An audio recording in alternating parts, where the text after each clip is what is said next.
मैं आपको marketing idea बताऊंगी, उसका एक एग्जाम्पल दूंगी और वो आप मार्केटिंग आइडिया अपने बिजनेस में कैसे यूटिलाइज कर सकते हैं मैं वो भी बताऊंगी, ताकि आप उस आइडिया का एप्लीकेशन समझ पाएं। तो क्या होता है, काफी वीडियोस में आइडियाज तो मिलते हैं बहुत सारे, पर ये नहीं समझ में आता कि यार मैं उसको अपने बिजनेस के लिए कैसे यूज करूं।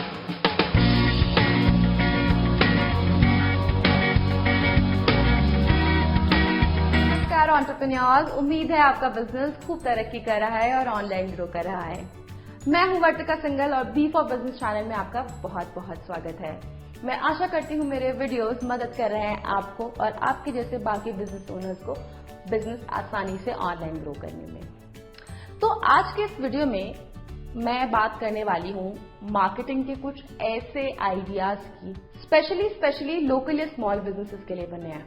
अभी इंटरनेट पर आप सर्च करेंगे तो हजारों लाखों वीडियोस हैं जो मार्केटिंग टिप्स की बात करती हैं, मार्केटिंग स्ट्रैटेजी की बात करती है, मार्केटिंग आइडियाज की बात करती हैं।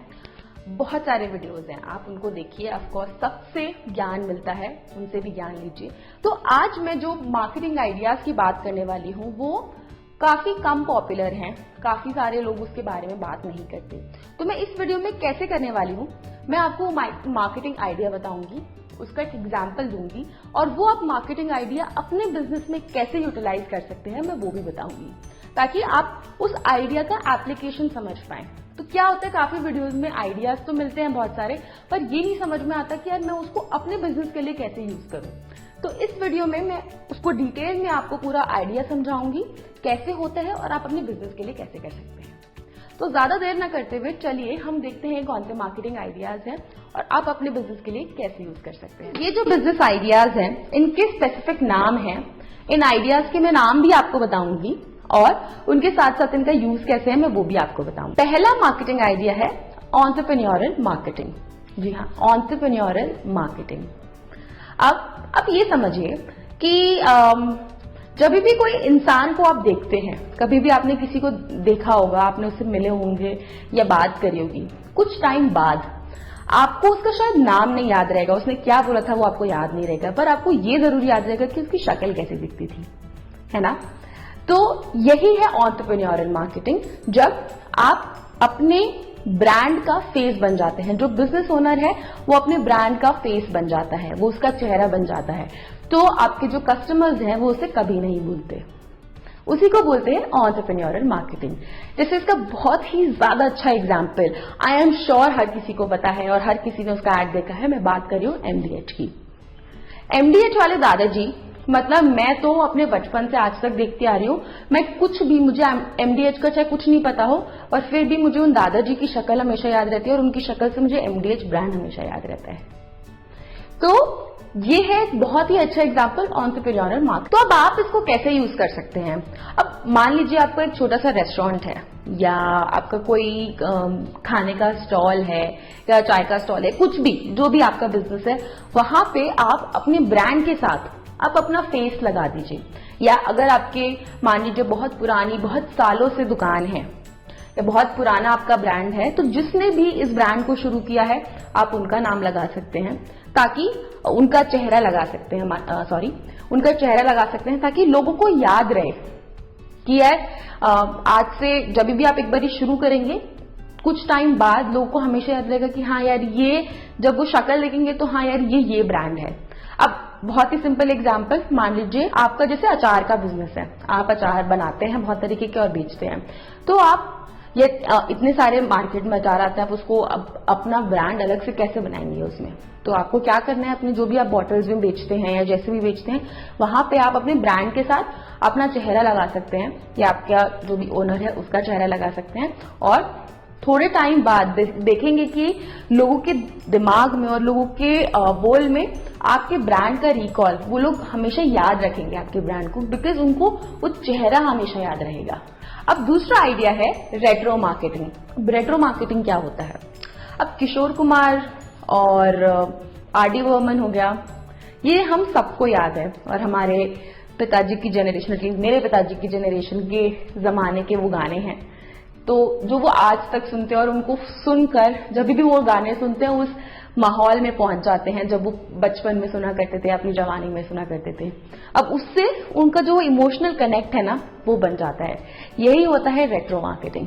रेट्रो मार्केटिंग माने कि आप जो आपके कस्टमर्स हैं, अपने कंज्यूमर्स हैं, आप उनको नॉस्टैल्जिक यानी कि पुरानी यादों तक पहुंचा सके और उससे वो इमोशनल कनेक्ट बनता है और आपको वो हमेशा याद रखते हैं। इसका बहुत अच्छे मैं आपको 1 या 2 एग्जाम्पल देती हूँ। एक एग्जाम्पल है बोट। बोट हेडफोन्स की बात नहीं करी मैं।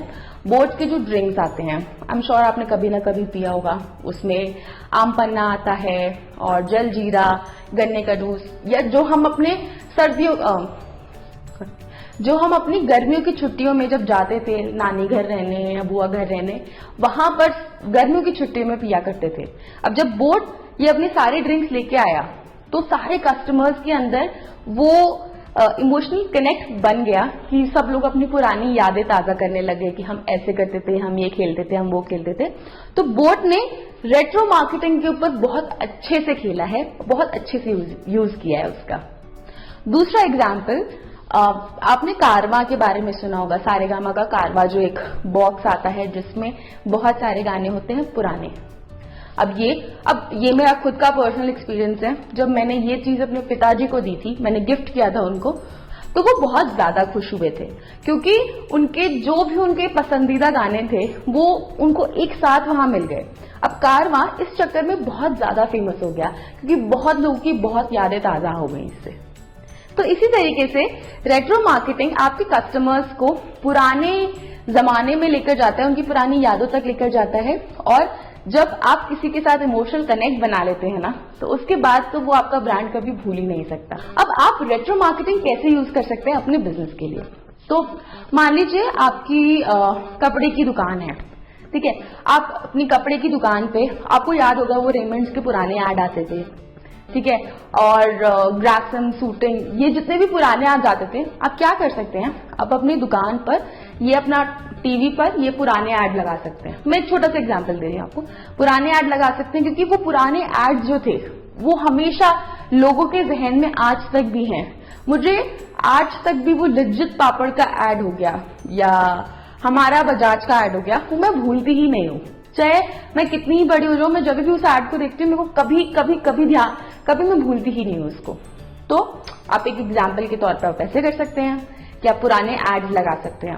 अगर आप मान लीजिए आपकी कन्फेक्शनरी की दुकान है, तो कन्फेक्शनरी की दुकान, अब वो जो पुराने जमाने में चीजें दिखती थी ना, जैसे वो किस्मी बार की पुरानी वाली कैंडी जो होती थी वो, या जैसे वो मीठी सिगरेट्स जो आती थी, शुगर कोटेड जो आती थी वो, उस टाइप की चीजें, या पुराने जो पेप्सी के पुराने बॉटल्स होते थे, मान लीजिए वो आप अपनी दुकान पर रख सकते हैं अगर आपको कहीं से मिल जाए। इस टाइप की चीजें जब कस्टमर आए आपकी दुकान पर और देखे, तो उसको देख कर लगे कि हाँ यार मैं इस वाले बॉटल में पीती थी, या मैं ये वाली कैंडी खाती थी, या स्कूल जाते थे तो हम ये जरूर लेते थे।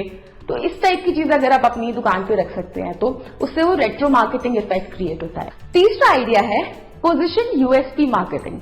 यूएसपी क्या होता है? Unique selling point. मैंने अपनी एक वीडियो में भी बताया है, ऊपर मैंने डाल दिया, आप देख लेना यूएसपी क्या होता है, मैंने उसको समझाया हुआ है। तो अब हर ब्रांड का ना एक यूएसपी होता है। अब मैं जैसे बोलती हूँ मैगी नूडल्स का क्या यूएसपी है? 2 मिनट्स, करेक्ट? हाँ। तो लेकिन हम यहाँ पर जो बात कर रहे हैं वो ब्रांड के यूएसपी की नहीं, जो आपका प्रोडक्ट है उसके यूएसपी की बात कर रहे हैं। अब जो भी आपका प्रोडक्ट है, ठीक है, अब उस प्रोडक्ट के ऑब्वियसली मार्केट में बाकी लोग भी उसी तरीके की चीज या वो चीज बेच रहे होंगे, पर आपका प्रोडक्ट कैसे अलग है उस प्रोडक्ट से, वो होता है पोजीशन यूएसपी मार्केट। अब चलिए एक एग्जांपल लेते हैं छोटा सा, ठीक है। अब सेंटर फ्रेश है, ठीक है, सेंटर फ्रेश आपका माउथ फ्रेशनर च्युइंगम है और आपका ऑर्बिट है, ठीक है। अब ये दो हैं। सेंटर फ्रेश आपके एक ही फ्लेवर में आती है, ऑर्बिट आपकी 2-3 फ्लेवर्स में आती है। तो वो जो 2-3 फ्लेवर्स हैं वो यूएसपी बन जाते हैं उस प्रोडक्ट का, ऑर्बिट के च्युइंगम्स का, माउथ फ्रेशनर च्युइंगम्स का, कंपेयर टू सेंटर फ्रेश। मैं ऑर्बिट कंपनी की बात नहीं करी, उन च्युइंगम्स में वो 3 फ्लेवर्स उसके यूएसपी हैं कि मिक्स फ्रूट भी है और स्ट्रॉबेरी भी है, लाइम भी है, जो शायद सेंटर फ्रेश में नहीं है। तो ये हो गया पोजीशन यूएसपी। अब आप इसको अपने बिजनेस में कैसे इस्तेमाल कर सकते हैं। जो पोजीशन यूएसपी मार्केटिंग होती है, वो जो भी आपकी यूएसपी है वो टाइम से टाइम चेंज हो सकती है। जरूरी नहीं है कि आपने जो एक बार लिख दिया वो ही रहेगा। आपका जैसे जैसे जो प्रोडक्ट चेंज हो रहा है या उस प्रोडक्ट में जो चेंजेस आ रहे हैं आप वो चेंज कर सकते हैं। अब जैसे आप मान लीजिए आप नमक बेचते हैं, ठीक है, आपका नमक का ब्रांड है या कोई और प्रोडक्ट का ब्रांड है, तो उसमें आपने अभी आपका है 70% लेस सोडियम। अब मान लीजिए कल को उसमें सोडियम और कम हो जाता है, ठीक है, तो 80%, तो आप उसको चेंज कर दीजिए 80% से। अब आप ये बोल सकते हैं कि यार ये क्लिनिकली टेस्टेड है, यार ये जो डॉक्टर्स हैं उन्होंने इसको रेकमेंड किया हुआ है। आपने किसी से टेस्ट कराया और बोला कि हाँ भाई ये सबसे ज्यादा हेल्दी नमक है, इसमें सबसे कम सोडियम होता है, तो आप उसको यूएसपी बना सकते हैं कि भाई डॉक्टर्स रेकमेंडेड या क्लिनिकली टेस्टेड। तो ये पोजिशन यूएसपीज हैं। ये आपके ब्रांड की यूएसपी नहीं है, आपके प्रोडक्ट की यूएसपी है। इस पे जरूर ध्यान दीजिएगा। अब आप अपने बिजनेस के लिए कैसे यूज कर सकते हैं। अब मान लीजिए आपकी स्टेशनरी की दुकान है, ठीक है, अब स्टेशनरी की दुकान पे आप बहुत तरीके के पेन रखते हैं, या मान लीजिए आप स्टैम्प पेपर्स रखते हैं बहुत तरीके के।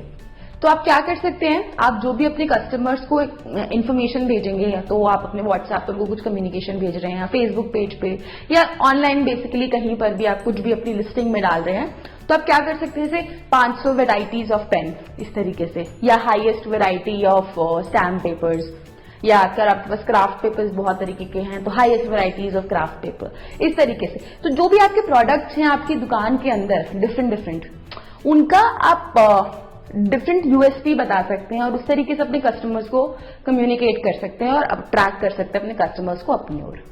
चौथा आइडिया है स्टेल्थ मार्केटिंग। जी हाँ, मैं बोल रही हूँ स्टेल्थ मार्केटिंग। अब आपने कितनी बारी देखा होगा कि जब भी आप मान लीजिए घूमने जा रहे हैं, हाईवे पे हैं, अब आपको भूख लगी, अब आप सोचते हैं कि भाई हाईवे पे हैं, कहाँ जाएं, कहाँ रुकें, तब देखते हैं कि भाई एक वहां पे एक ढाबा है, एक रेस्टोरेंट है जहां पर बहुत सारी गाड़ियां लगी हैं।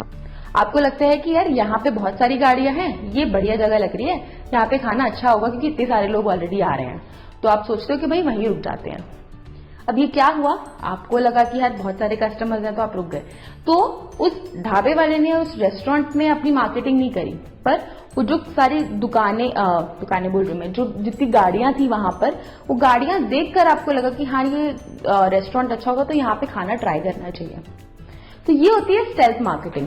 जब आप बिना कुछ बोले, बिना कुछ अपने आप को प्रमोट करें, आपका जो ब्रांड है या आपकी जो कंपनी है उसका कस्टमर सोचे कि अच्छी है या उसका नाम हो जाए, वो होती है स्टेल्थ मार्केटिंग। अब बहुत सारी मूवीज में ऐसा होता है कि आपने देखा होगा कि जो एक्टर एक्ट्रेस है वो कोई तो प्रोडक्ट यूज कर रहे हैं, बट उस प्रोडक्ट पे ना उस प्रोडक्ट का नाम लिखा होता है, तो फिर आपको अरे हाँ ये तो सर्फ एक्सेल यूज कर रहा है। जैसे मान लीजिए कोई मिल गया मूवी है, कोई मिल गया मूवी में ऋतिक रोशन बॉर्नवीटा पीता है, हमेशा बोलता है मैं बॉर्नवीटा पीता हूँ, तो अब बॉर्नवीटा ब्रांड है, बॉर्नवीटा एक कैडबरी का ब्रांड है, तो वहां पे बॉर्नवीटा की मार्केटिंग हो गई बिना बॉर्नवीटा को अपना मार्केटिंग किए हुए। इसी तरीके से आजकल मास्टर शेफ आ रहा है अपना चैनल पे, टीवी पर आता है मास्टर शेफ।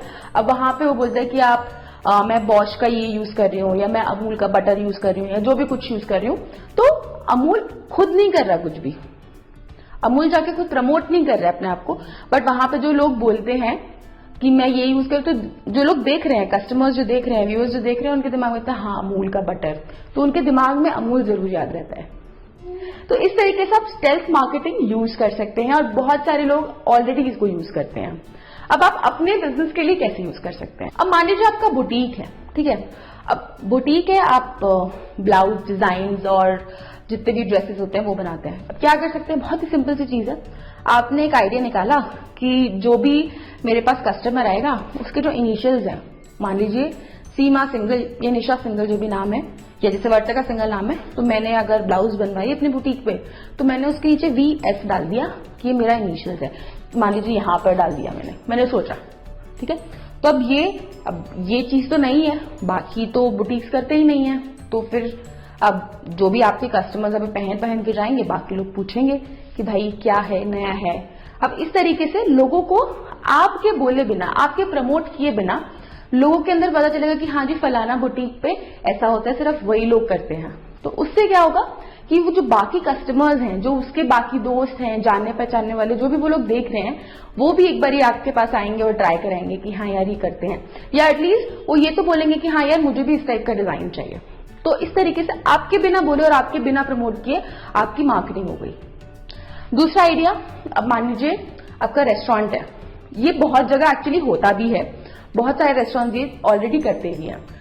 तो रेस्टोरेंट है, आपने फोन किया, जी मेरे को टेबल बुक करनी है।